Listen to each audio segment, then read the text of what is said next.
Welcome to Falcon Weekly. I'm Savannah Kidd. And I'm Kyle Jones. Thank you so much for joining us. A Texas community is on edge after a second prosecutor was killed in a matter of weeks. Over the weekend, the DA for Kaufman County, Mike Leland, and his wife Cynthia were found shot to death at their home.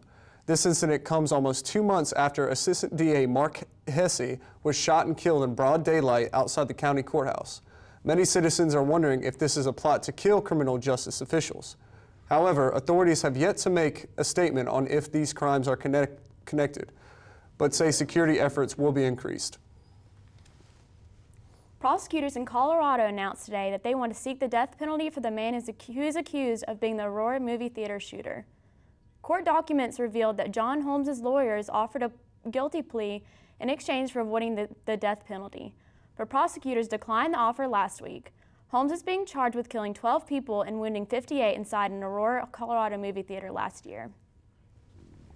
The National Rifle Association is set to announce its recommendations for preventing gun violence at schools this Tuesday. Last December, the NRA first announced the National School Shield program in response to the Sandy Hook shootings. The NRA will launch a website with a variety of information, including a set of school safety proposals, recommendations to prepare armed guards at schools, and legislative proposals for Congress.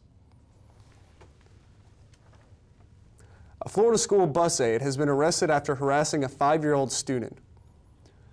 Video was caught on a school bus camera of 37-year-old Danetta McPherson verbally attacking a disabled boy. Police say that the harassment happened while the child rode the bus to and from school on multiple occasions. According to a warrant affidavit, McPherson would bully, yell, and threaten the child, bringing him to tears. McPherson has been released on a $20,000 bond. 3 people are dead after a 75-car pileup in Virginia on Sunday afternoon. The accident took place in Carroll County near the North Carolina state line and also injured over 25 people. Police say the foggy conditions at the time attributed to the pileup. In world news, an Afghan teenager is being blamed for the death of a young U.S. soldier. 26-year-old Sergeant Michael Cable was playing with a group of children when a 16-year-old boy ran up behind the soldier and stabbed him in the throat. The attacker was acting alone, but now has joined the Islamic military movement. The Red Cross returns to Montevallo for its blood drive. Hear from one student who says a blood donation saved his life. And a new list ranks the best college towns in the country. We'll tell you which towns made the cut. Those stories and more when Falcon Weekly returns.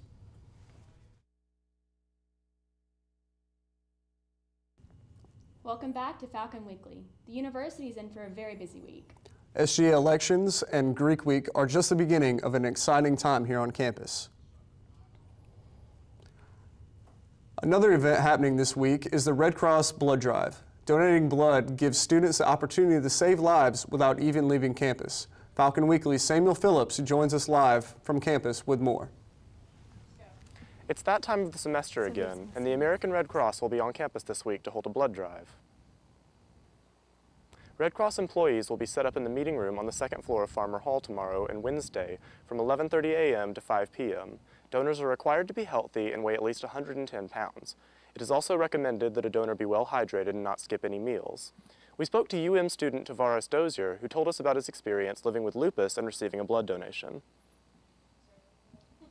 We have a true appreciation for a lot of people who give blood. I know it's a little time out of your day, but you never know someone like myself whose life you may be saving. So I'm very appreciative to anyone who gives blood. The Red Cross emphasizes that one blood donation can save up to 3 lives. For Falcon Weekly, I'm Samuel Phillips reporting. Thanks, Samuel. To make an appointment to donate blood, please see your broadcast email. Today marks the start of Greek Week for Montevallo students involved in Greek letter fraternities and sororities. Festivities for this week include speaker Rick Barnes speaking on alcohol awareness, a kickball tournament, a Greek Unity sign competition, field games, and a cookout followed by a step show. The week wraps up with Greeks participating in the big event with awards and winners announced later that day at the student retreat. Good luck to all of those involved. As Greek Week gets underway, Montevallo's Panhellenic Council has selected this year's Pi Chis for recruitment.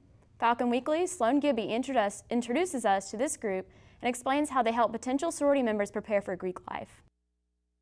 Each fall, new girls enter the university and sign up for formal sorority recruitment. 3 representatives from each chapter disaffiliate with their sorority to become counselors called Pikais. Pikais go through an interview process, and after they are selected, they attend many training sessions. This year's group is already working hard for next fall. A Pikai's job is to encourage girls to go through recruitment and objectively guide potential new members through the selection process. Laven Abercrombie says she is glad she has the opportunity to serve. I would love to help counsel the girls as they come in and show them how just fun and wonderful Greek life can be. Pikai say goodbye to their chapters at convocation during the summer. They are not reunited until bid day, when they run from these steps back to their chapter. On bid day, many chapter members make signs welcoming their sisters back. Panhellenic President Audrey Barron says it's hard to leave her chapter, but it's a rewarding experience. I would say the most challenging part of being a Pikai is just having to see your sisters on campus, and you can't talk to them, but I know that it's all worth it in the end because it just gets great girls for our chapter, and I just love to serve and be a Pikai. Pikai's chapter affiliation is kept secret throughout the process to help the potential new members make an objective decision. To keep this secret, the girls must deactivate all social media profiles, such as Facebook, and create a new profile under their Pikai name. They must also sign contracts, agreeing to do everything in their power to keep their affiliation a secret. For Falcon Weekly, I'm Sloan Gibby reporting. This year's recruitment is September 4th through 9th. To sign up for recruitment, visit UM's Panhellenic page. The SGA elections are now here, and the polls are open. Students can vote starting today, April 1st, at 8 a.m. Voting takes place on Blackboard and lasts through April 3rd at 3 p.m. Be sure to get online and make your voice heard.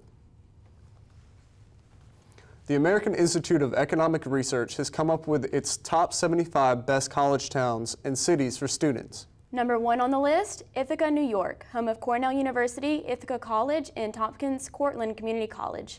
Ames, Iowa, the home of Iowa State University, came in second. And State College, Pennsylvania, home of Penn State, rounded out the top 3. The list was based on student diversity, unemployment rate, degree attainment, and earning potential.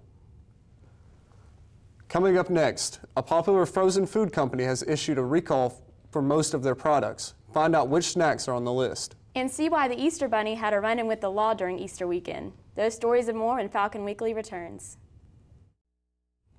Welcome back from the break. This past Sunday was Easter, and millions around the world celebrated the resurrection of Jesus Christ. It was also the first Easter for the new Pope. Tens of thousands gathered in St. Peter's Square for the Mass. Pope Francis called for an end to conflicts in the Middle East and Korea, peace in Syria, and harmony in Mali and Central African Republic. After the Mass, the Pope greeted followers with handshakes, hugs, and kisses. One Easter Bunny was forced to make a stop on his way to deliver holiday fun.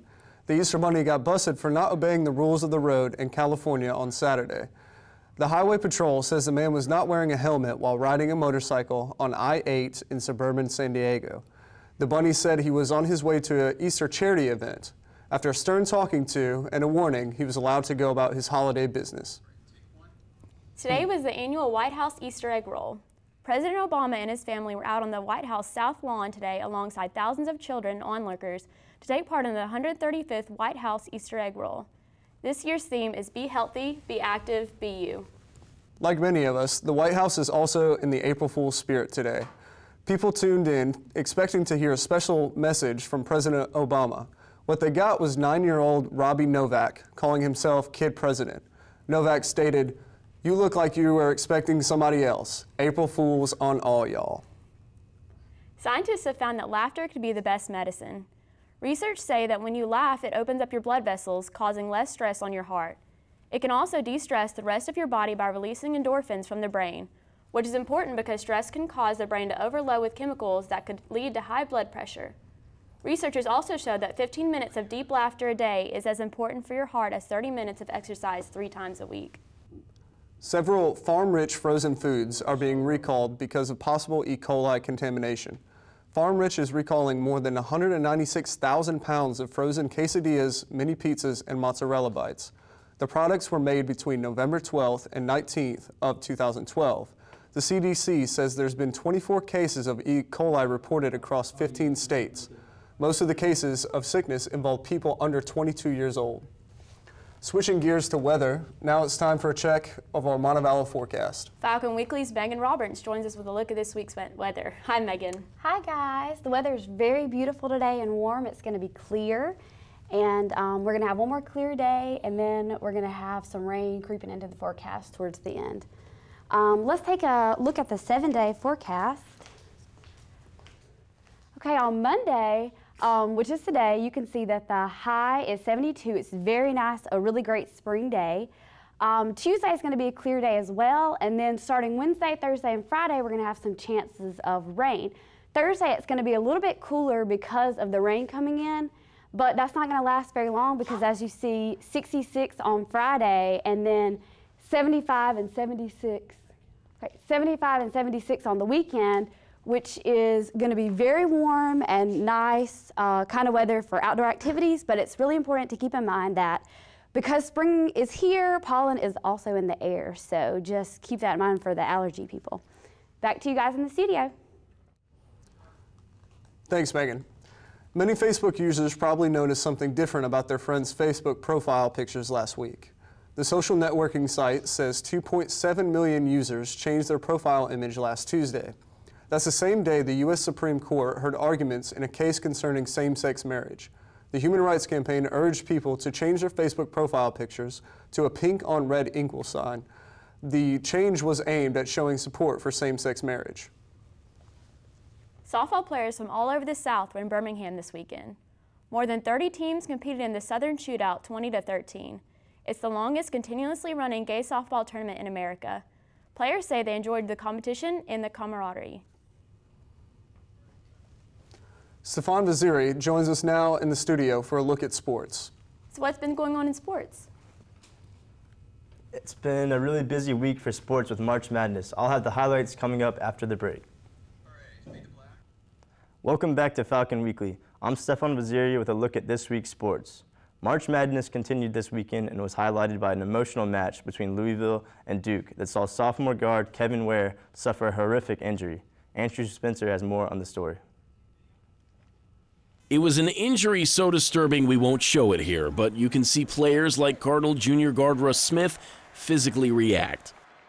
I didn't ever think in a million years I would see something like that, and that happened especially to a guy like Kevin Ware. I was completely devastated. Even Louisville head coach Rick Pitino wiped away tears as paramedics attended to injured guard Kevin Ware. It was a gruesome sight. Nothing like I've ever witnessed before in my life for a basketball game. With 6:33 left in the first half, Ware tried to block a shot, landed badly, and broke a bone in his right leg. Coach Pitino says the team had no choice but to win. It was terrible to watch. I felt awful for the players, felt awful for the fans, but we had to gather ourselves. We couldn't lose this game for him. We just couldn't. Team members managed to compose themselves and not only finish the game, but beat Duke 85-63, inspired by the courage of their teammate. I don't think we could have gathered ourselves. I know I couldn't have if Kevin didn't over and over kept saying, just win the game. I'm Andrew Spencer reporting. The Final Four is set for April 6th with favorites Louisville taking on Wichita State and Syracuse facing a Michigan team who's in their first final since 1993. Moving on, baseball fans can rejoice for opening day is here with clean records and a fresh start for teams all around the league. 24 teams will square off today with action continuing throughout the week. The Montevallo Falcons baseball team is ranked for the first time this season, coming in at 19 in the Division II college baseball lineup poll. The ranking comes on the heels of the Falcons clinching a conference series over number 6 ranked USC Aiken on the weekend. The Falcons currently rank 5th in the conference.